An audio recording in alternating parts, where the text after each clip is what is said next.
का नाम है 18th century political formations, chapter class 7th, subject history, book are passed to NCERT and chapter number is 10th, 18th century political formations. क्या बताना चाहता है ये चैप्टर, ध्यान से समझिए। 18th सेंचुरी तक आकर के इंडिया की सिचुएशन चेंज हो जाती है पॉलिटिकल फ्रेम के ऊपर। अगर आप अच्छे से उस समय में ऑब्जर्व करें, आपके सामने ये पेज नंबर 1 के ऊपर, पेज नंबर चैप्टर के पेज नंबर 1 यानी कि पेज नंबर 138 के ऊपर मैप है।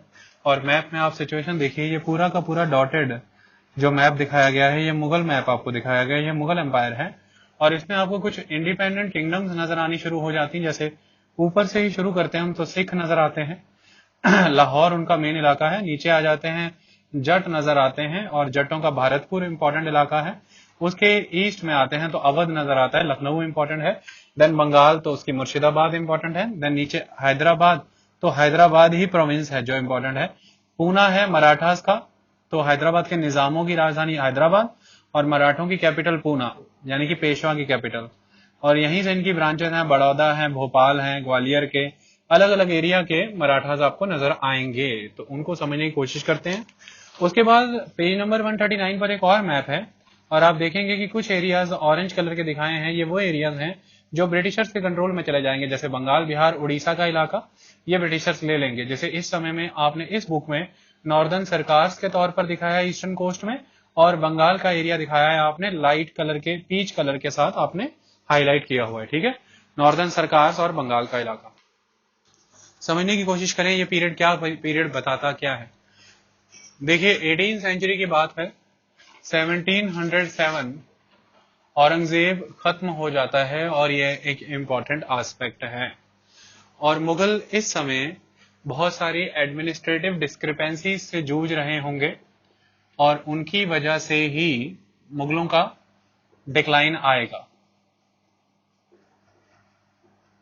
अल्टीमेट एस्पेक्ट यहां पर यह है कि जो एडमिनिस्ट्रेशन सिस्टम मुगलों की बैकबोन हुआ करता था, वही एडमिनिस्ट्रेशन सिस्टम इस समय में आकर के मुगलों को वीक करने में बहुत इंपॉर्टेंट रोल प्ले करेगा। और मुगल अपने ही एडमिनिस्ट्रेटिव ऑफिसर्स जो अपनी organisational setup, Mughal organisational setup में काफी टॉप पोजीशन में आते थे हायरार्की के अंडर, वही इन्हें आकर के रियून करने का काम करेंगे, खत्म करने का काम करेंगे।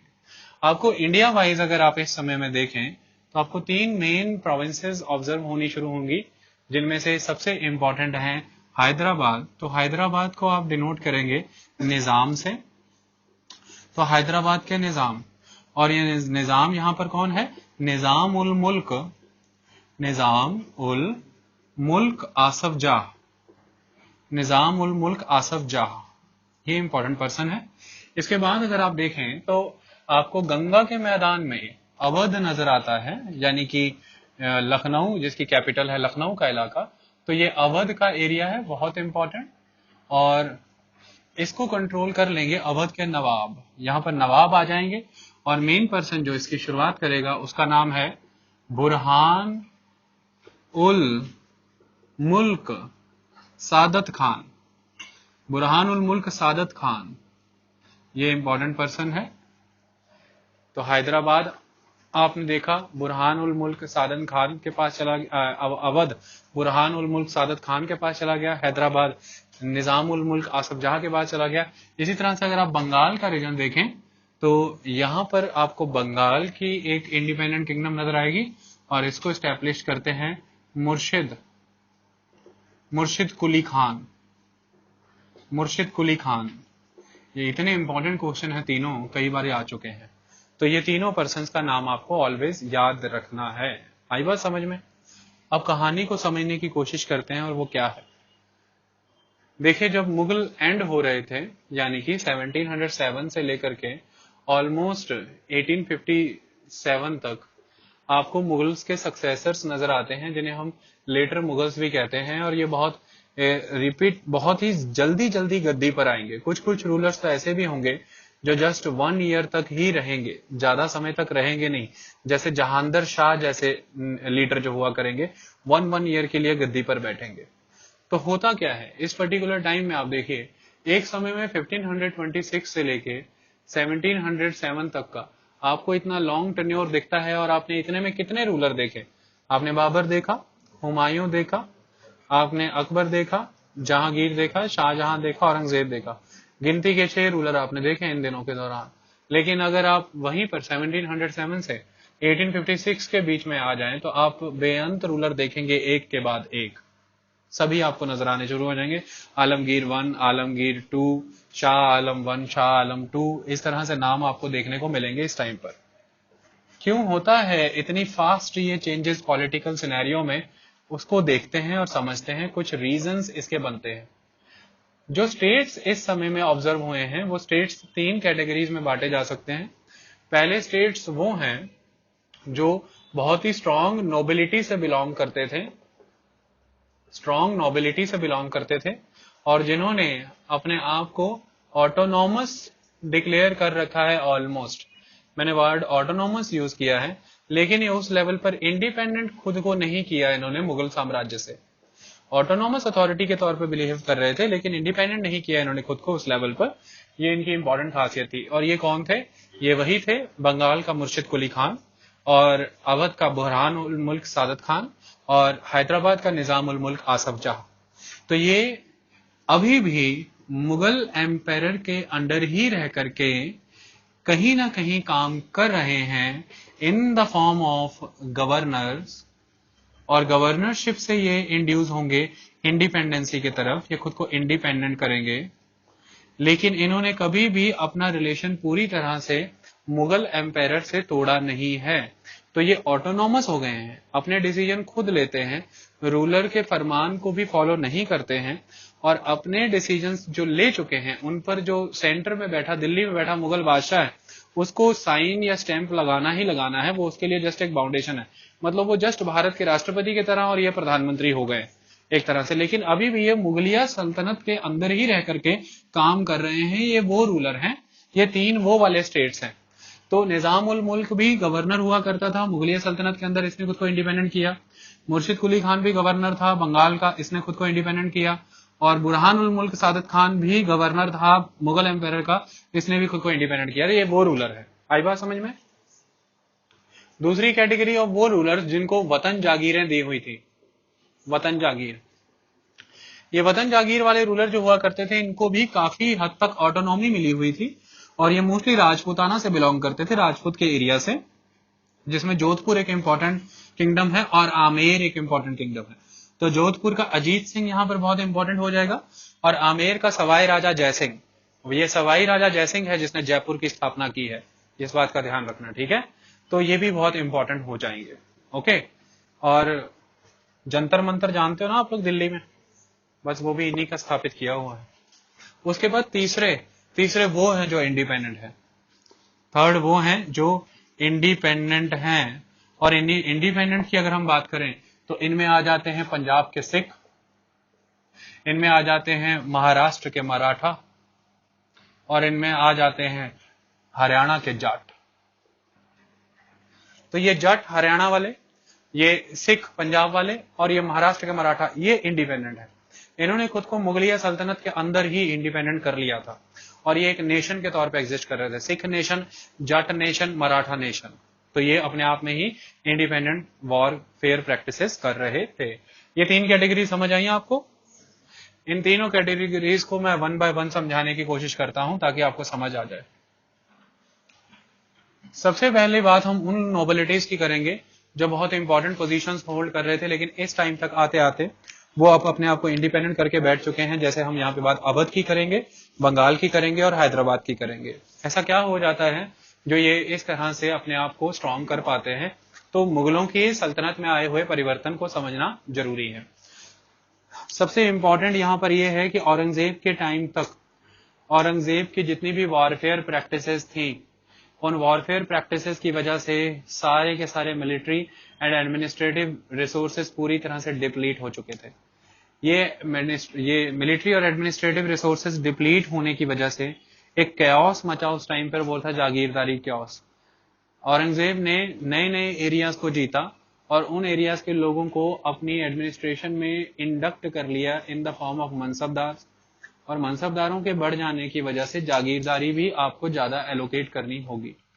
जागीरदारी उस समय एलोकेट हो नहीं सकती थी क्योंकि फर्टाइल लैंड और लैंड अंडर कल्टीवेशन तो एक लिमिटेड लेवल पर ही एग्जिस्ट करता था। और आपने जो नए मनसबदार इंडक्ट भी किए वो भी बड़े मनसब बड़ी जात पर हायर कर लिए, बहुत हाई रैंक उनका रखा, तो उस लेवल पर सेटिस्फाई करने के लिए जागीरें आपके पास नहीं थी। इस वजह से एक जागीरदारी क्राइसिस बहुत स्ट्रांग आता है। इस जागीरदारी क्राइसिस से एक नेगेटिव इम्पैक्ट ये निकल करके आता है कि जो जागीरदार जितने समय तक था उसको ऐसा लगता था कि ये जागीर अब मुझे मेरे हाथों से चली जाएगी, उसने बड़े लेवल पर फार्मर को एक्सप्लॉइट करना शुरू कर दिया कि जब तक ये मेरे कंट्रोल में है एटलीस्ट मैं यहाँ से मैक्सिमम कल्टीवेट कर पाऊँ, मैं मैक्सिमम रेवेन्यू कलेक्ट करूँ और मैक्सिमम चीजें निकाल लूँ, ताकि जब ये जागीर मेरे हाथों से चली भी जाए तो मैं एक अच्छी पोजीशन पर बैठा हूँ। इस वजह से इस पर्टिकुलर टाइम में ही फार्मर्स का बहुत हाई लेवल पर नुकसान हुआ और इसी समय में राजा को रेवेन्यू भी चाहिए। तो ये एक बहुत इंपॉर्टेंट बात है, फार्मर को बहुत हाई लेवल पर नुकसान फेस करना पड़ा, ये एक इम्पॉर्टेंट बात थी। और फार्मर इस पर्टिकुलर टाइम में राजा से अपने जो एक वेलफेयर स्टेट के थॉट और प्रिंसिपल्स के साथ जुड़ा हुआ था उसको कहीं ना कहीं शेड करता है, तोड़ता है, और उसे लगता है कि स्टेट अब एक पॉइंट पे वेलफेयर नहीं है, स्टेट उसे सिर्फ और सिर्फ for the source of revenue exploit करना चाहता है। और जब भी प्रजा आपके अगेंस्ट आती है, जबकि रेवेन्यू प्रोवाइडर आपके जब भी अगेंस्ट जाता है और जब भी वो लोकल अथॉरिटीज के क्लोज आता है, तो ऑटोमेटिकली सेंट्रल अथॉरिटी को एक चैलेंज मिलता है। तो इस पर्टिकुलर टाइम में आप ये देखेंगे कि जो प्रजा है वो उनके क्लोज ज्यादा जाएगी जो सेवियर की भूमिका निभाएंगे, या जो उनको ये दिखाना पोर्ट्रे करेंगे कि हम आपको सेव कर सकते हैं मुगल एम्पायर के या मुगल एम्पायर के इस हाई रेवेन्यू सिस्टम के क्लचेस से। तो अल्टीमेटली वो उनके क्लोज जाएंगे, उनका स्ट्रेंथ, उनका सपोर्ट मिलेगा। तीसरा एस्पेक्ट इस पर्टिकुलर टाइम में ये हुआ करता था कि जो मनसबदार हुआ करते थे उन मनसबदारों को जागीरदारी मिली हुई थी कि आप यहाँ से अपना रेवेन्यू इकट्ठा करेंगे। इस समय में कुछ ऐसे ही मनसबदार, जैसे सबसे इम्पोर्टेंट ये निज़ामुल मुल्क आसफ जा और ये मुर्शिद कुली खान, ये निज़ामुल मुल्क आसफ जा और मुर्शिद कुली खान को 7000 रैंक की मनसबदारी मिली थी। मतलब इसकी जात कितनी थी मेगा, 7000 जात के मनसबदार थे ये।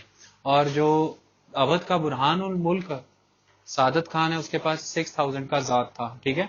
तो ये 7000 6000 जात वाले जो मनसबदार हुआ करते थे तो इनका होल्ड भी उतना ही स्ट्रांग होगा, ये वन ऑफ द हाईएस्ट जात है मुगल्स में, तो इनका होल्ड बहुत स्ट्रांग होता था अपने एरिया में। फिर इनको बड़े हाई लेवल पर जागीरदारीज भी असाइन की हुई थी सैलरीज लेने के लिए। धीरे धीरे इन्होंने क्या करना शुरू कर दिया, इन्होंने मुगल पीरियड के दौरान ही सारे मेन ऑपरेशंस अपने हाथ में लेने शुरू कर दिए थे। यानी कि इन्हीं को आप दीवान की पोजीशंस देनी शुरू कर दी, इन्हीं को फौजदार की पोजीशन देनी शुरू कर दी, और यही मनसबदार भी हैं। तो मनसबदार ही दीवान भी बन गया, मनसबदार ही फौजदार भी बन गया, और जागीरें भी इसी को हैं। तो रेवेन्यू सिस्टम भी खुद ही मैनेज कर रहे हैं, आर्मी भी खुद ही मैनेज कर रहे हैं, और सारा का सारा जो प्रोविंस है, जो इनके सूबा है, जो कंट्रोल में दिया है सूबेदार की फॉर्म में। मनसबदार तो अल्टीमेटली जब जॉब परफॉर्म करेगा तो सूबेदार ही है ना। आप सभी के सभी जब रिक्रूटमेंट होता है तो आप होते तो सारे इंजीनियर ही हैं, लेकिन अगर आप बिजली वाली कंपनी में जॉब कर रहे हैं तो इलेक्ट्रिकल इंजीनियर हैं, अगर आप कंप्यूटर में काम कर रहे हैं तो आप सॉफ्टवेयर डेवलपर हैं। अल्टीमेटली मनसबदार कर क्या रहा है, सूबे को हैंडल कर रहा है, तो सूबेदार ही हुआ। तो सूबेदार भी खुद है, दीवान भी खुद है, फौजदार भी खुद है। ये सारी चीजें जब वो खुद ही होने लग गया तो उसको एक बहुत स्ट्रॉन्ग प्लेटफॉर्म मिला अपनी पोजीशन को कंसोलिडेट करने का। ये सिस्टम मुगलों के समय में फॉलो नहीं हुआ करता था, जब मैं एक्टिव मुगल्स की बात कर रहा हूँ। लेकिन जैसे जैसे हम लेटर मुगल पीरियड में आते हैं तो लेटर मुगल पीरियड में औरंगजेब के जाने के बाद आपको इन रीजनल गवर्नर्स के द्वारा, इन सूबेदारों के द्वारा ऐसे काम करते नजर आने शुरू हो जाएंगे कि ये सूबेदारी के अलावा फौजदारी और फौजदारी के साथ साथ दीवानी भी अपने कंट्रोल में लेते नजर आएंगे। मुगलिया सल्तनत के सामने एक इकोनॉमिक क्राइसिस है वो इस लेवल पर ऑफिसर्स अपॉइंट नहीं कर सकते हैं कि उनको अलग से सैलरीज पे की जा सके, क्योंकि जागीरदारे भी नहीं है और इकोनॉमिक क्राइसिस भी चल रहा है बड़े हाई लेवल पर, क्योंकि जो जागीरें पहले की एलोकेट हो रखी थी वहां से रेवेन्यू का सोर्स आना बंद हो चुका है।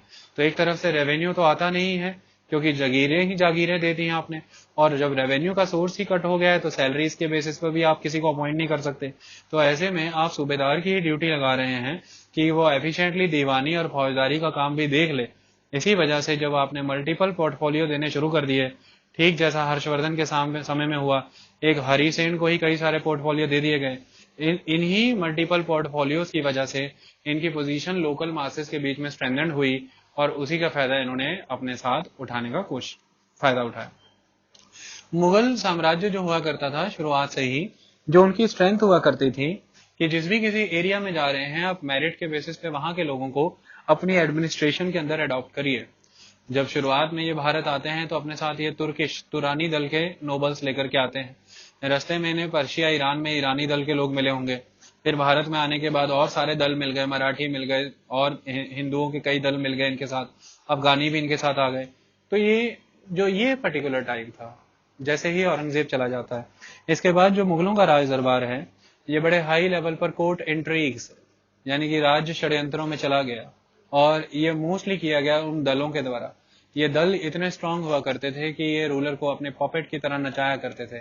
जब ईरानी दल स्ट्रांग है तो ईरानी दल का फेवरेट रूलर ही गद्दी पर बैठेगा, और जब तुरानी दल स्ट्रांग है तो तुरानी दल का फेवरेट बंदा ही गद्दी पर बैठेगा, क्योंकि मुगल्स कभी भी प्राइमोजेनिचर का कंसेप्ट फॉलो नहीं करते थे, और कॉर्पोरेशन सिस्टम फॉलो करने की वजह से जब आपने प्राइमोजेनिचर का कंसेप्ट फॉलो ही नहीं किया कि बड़ा बेटा ही गद्दी पर बैठेगा, ऐसे में एक बहुत बड़ा स्कोप बच जाता है कि सक्सेसरशिप किसको चली जाए।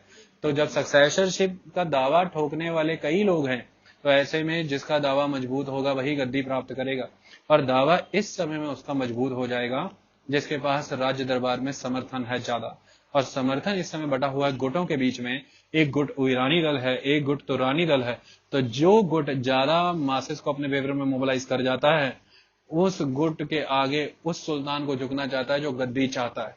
तो वो उस गुट की मदद लेकर के गद्दी पर तो बैठ जाएगा, लेकिन बदले में उसे उस गुट को बहुत सारे प्रिविलेजेस और बेनिफिट्स देने पड़ेंगे, और वही बेनिफिट्स और प्रिविलेजेस की समय फायदे उठा करके इस समय बहुत से नोबल्स ने अपने लिए बहुत सारी इम्यूनिटीज और प्रिविलेजेस ले लिए, जिसकी वजह से इंडिपेंडेंट स्टेट्स आपको नजर आते हैं। इतना डंका था इन लोगों का कि कुछ सुल्तान तो, कुछ मुगलिया एम्पायर तो इन्होंने मार भी दिए, कुछ को अंधा भी कर दिया गया था। ये एक बात इंपॉर्टेंट है। 1713 से 1719 तक एक मुगलिया रूलर हुआ करता था फारूक शेर, ये इंपॉर्टेंट पर्सन है। इसी तरह से 1754 के अराउंड एक रूलर हुआ करता था, 1754 से 1759 तक रूलर हुआ करता था आलमगीर II। इन दोनों को तो मार ही दिया, इन्हीं नोबल्स ने मरवा दिया। और 1748 से 1754 तक हुआ करता था अहमद शाह, और 1759 से लेकर के लगभग 1800 समथिंग तक, 1806 तक रूलर हुआ करता था शाह आलम II। इनको अंधा करवा दिया था, तो कुछ को ब्लाइंड करवा दिया, कुछ को मरवा दिया। ये चारों रूलर इंपॉर्टेंट है, चारों का कंसेप्ट इंपॉर्टेंट है, चारों आपको समझना है, वरना दिल बात जमेगी नहीं। ठीक है, तो ये कुछ कारण हुआ करते थे जिसकी वजह से मुगलिया सल्तनत हिल गया, जागीरदारी का क्राइसिस आ गया। सेंट्रल रूलर्स अब उतने स्ट्रांग नहीं रह पाए, ये काफी वीक हो गए, और बहुतों के नाम तो कुछ ऐसे भी जैसे मोहम्मद शाह रंगीला रंगीलियों में डूबे हुए थे और प्लेजरफुल लाइफ जी रहे थे कि पिताजी ने ये दे क्या दिया मुगल साम्राज्य के तौर पे, मतलब जिधर नजर घुमाते हम ही हम है। तो है कुछ नहीं था, अंदर पल्ले कुछ नहीं था, और गद्दी पर बैठ गए, सब कुछ जमा जमाया मिल गया। मेहनत करनी पड़ती है अकबर की तरह, हुमायूं की तरह, या फिर शाहजहां जहांगीर की तरह, औरंगजेब की तरह तो पता भी होता। अब तो दक्षिण भी जीत के दे दिया, बीजापुर गोलकोंडा सब घसीट के दे दिया इनको, तो बैठे हैं तो इनके नाम डाले गए थे ऐसे मोहम्मद शाह रंगीला, और कोई कुछ है कोई कुछ है, सब इंजॉय कर रहे हैं अपनी लाइफ। इस वजह से ये सेंट्रल रूलर जब पूरी तरह से वीक होते हैं, नोबिलिटी को बहुत सारी इंडिपेंडेंट प्रोविजंस दे दिए जाते हैं। जब अलग अलग फैक्शंस यानी कि दल राज दरबार में रूलर को रूलर पोजीशन तक पहुंचाने की वजह से बदले में जब क्विड प्रो को के कंसेप्ट के थ्रू बेनिफिट लेना चाहता है, बेनिफिट्स प्रिविलेजेस लेना चाहता है, लोकल मासेस के अंदर रूलर की इमेज स्ट्रांग होए ना, क्योंकि लंबे समय तक वहीं पर इन द फॉर्म ऑफ सूबेदार आप एग्जिस्ट कर जाएं। लोगों के बीच में हाई लेवल रेवेन्यू चार्ज करने का जो कंसेप्ट औरंगजेब के समय से शुरू हुआ जागीरदारों की वजह से, उसके प्रति जो रोष है, इसको खत्म करने का दावा करना, और बड़े लेवल पर ये जागीरदारी क्राइसिस आ जाने की वजह से जो कैओस मचा है मुगलिया एडमिनिस्ट्रेशन के अंदर, इन सारी वजहों से आपको मुगल साम्राज्य गिरता नजर आता है। इस गिरते हुए मुगल साम्राज्य को खड़काने का काम कर देते हैं दो लोग, जो पूरी तरह से ही इनको नाश कर देते हैं। और उनमें से एक है जो 1739 में आएगा, नादिर शाह। ये ईरान से था, इसे पर्शियन कहते हैं। नादिर शाह ऐसा कुछ भी नहीं था जो छोड़ के गया भारत में, दिल्ली पर आक्रमण करके सब कुछ लूट करके ले गया। ऐसा कहते हैं उस समय में कि लगभग 50 करोड़ के तो जेवरात ही ले गया था, डायमंड ही ले गया था, कई हजार सोने के सिक्के ले गया था, कई लाख की तो करेंसी ले गया था, फिर 1 करोड़ के अराउंड गोल्ड ले गया था, इस तरह का सामान, और मयूर सिंहासन भी ले गया था। मुगलों ने मयूर सिंहासन बनाया था, पिकॉक थ्रोन, तो वो भी नादिर शाह ले गया था। यह बात आप याद रखना। इसके बाद एक इंपॉर्टेंट बात याद रखना कि कोहिनूर और इस तरह की चीजें बाद में महाराजा रणजीत सिंह ने वापस ली हैं, क्योंकि वो अंग्रेजों तक पहुंच गई थी, फिर अंग्रेजों से महाराजा रणजीत सिंह ने ली हैं। ये बातें याद रखना। आई बात समझ में? ओके। तो इंपॉर्टेंट बात यहां पर यह है कि ये जो पर्टिकुलर पीरियड है, इसमें नादिर शाह आके जब आक्रमण करेगा, मुगलों की खोखलेपन को उजागर कर देगा सबके सामने। और जो लोकल रूलर्स हैं, जो गवर्नर्स खुद को रूलर बनाने की एस्पिरेशन रखते हैं, उनको ये थॉट क्लियर हो जाएगा कि सेंट्रल रूलर में अब पावर नहीं बची है, क्योंकि 1737 में पहले मराठा आकर के दिल्ली पर कब्जा करके थोड़ी देर में चले जाएंगे, फिर 1739 में नादिर शाह आके सेम चीज रिपीट करेगा, तो सेंट्रल रूलर का जो थ्रेट है वो निकल जाएगा दिमाग से। इसके बाद 1748 से 1761 तक लगातार बार बार 5 बार आक्रमण करेगा अफगानिस्तान का अफगानी अहमद शाह अब्दाली, और अब्दाली के इन आक्रमण पूरी तरह से भारत को रौंद के रख देंगे। Final battle of Panipat, that is the third battle of Panipat, जो 1761 में होगी, और वो अहमद शाह अब्दाली की सेना और भारत में मराठा सेनाओं के बीच में होगी। तो मराठाओं और अफगानी अब्दाली के बीच में हुआ युद्ध पानीपत का तीसरा युद्ध कहलाता है मेरे बच्चे। ओके। इन सारे कारणों से मुगल कमजोर हो गए। अब देखते हैं क्या होता है इन कमजोर मुगलों में। जब मुगल कमजोर होते हैं तो अपनी पोजीशन को स्ट्रेंथन करते हैं सबसे पहले वो जो खुद को मनवीन अभी भी मुगलिया साम्राज्य से जोड़ के रखे हुए हैं। अभी भी आम जनमानस के अंदर उन्होंने ये थॉट प्रिवेल कराया है कि हम मुगल साम्राज्य का हिस्सा हैं, अदरवाइज आम जनमानस शायद उन्हें वो रिस्पेक्ट नहीं देता। इनमें सबसे इंपॉर्टेंट पर्सन जो आ जाता है उसका नाम है हैदराबाद का निजाम। ये हैदराबाद के निजाम बहुत इंपॉर्टेंट है। निजाम उल मुल्क, चिनकिलिच खान, इसके अलग अलग नाम है। ये जो निजाम उल मुल्क है, इसकी क्या खासियत है? अगर आप उस समय में मुगलिया दरबार में किसी नोबल का डंका बजता देखना चाहते हैं, तो मोस्ट पावरफुल नोबल हुआ करता था निजाम उल मुल्क आसफ जाह, जिसने हैदराबाद की नींव रखी। ये सबसे पावरफुल था। एक समय के लिए इसे अवध की गवर्नरशिप भी दी गई थी, अवध जो नॉर्थ में है। उसके बाद इसे डेक्कन भेजा गया और डेक्कन को कंट्रोल करने के लिए कहा गया। डेक्कन को कंट्रोल करने के नाम पर इसने मुगलिया दरबार से कुछ शर्तें मनवा करके इंडिपेंडेंस हासिल कर ली कि मुझे इंडिपेंडेंट हाथ दिया जाए तभी मैं जाकर के डेक्कन में सफलता हासिल कर सकता हूँ।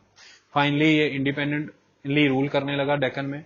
इसके नियमों पर मुगल दरबार से सिर्फ मोहर लगा करती थी और कुछ भी नहीं।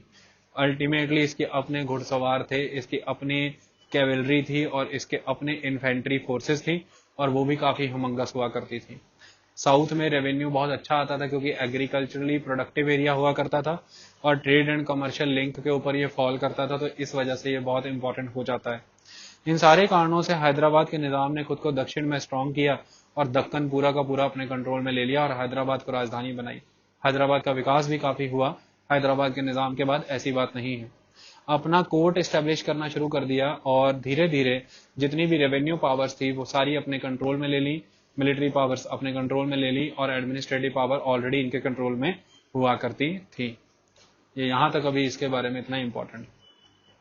इसके अलावा अगर हम बात करते हैं अवध के नवाब की, तो जो अवध का नवाब हुआ करता था बुरहान उल मुल्क सादत खान, 1722 के अराउंड इसे यहाँ की गवर्नरशिप देने का काम किया जाता है और उसके बाद ये अवध को कंट्रोल करना शुरू करता है।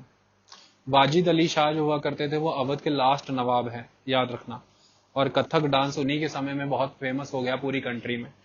तो ये जो बुरहानुल मुल्क सादत खान हैं, इन्होंने आने के बाद वो किया जो उस समय के सभी कॉमन रूलर्स करेंगे, हैदराबाद का निजाम भी करेगा और बंगाल के नवाब भी करेंगे। वो क्या किया, सबसे पहले तो इन्हें ये था कि मुगलिया दरबार का दखल मेरी जागीर, मेरी इस प्रोविंस में तभी तक होगा अगर यहाँ पर जागीरदार अपॉइंटेड रहेंगे।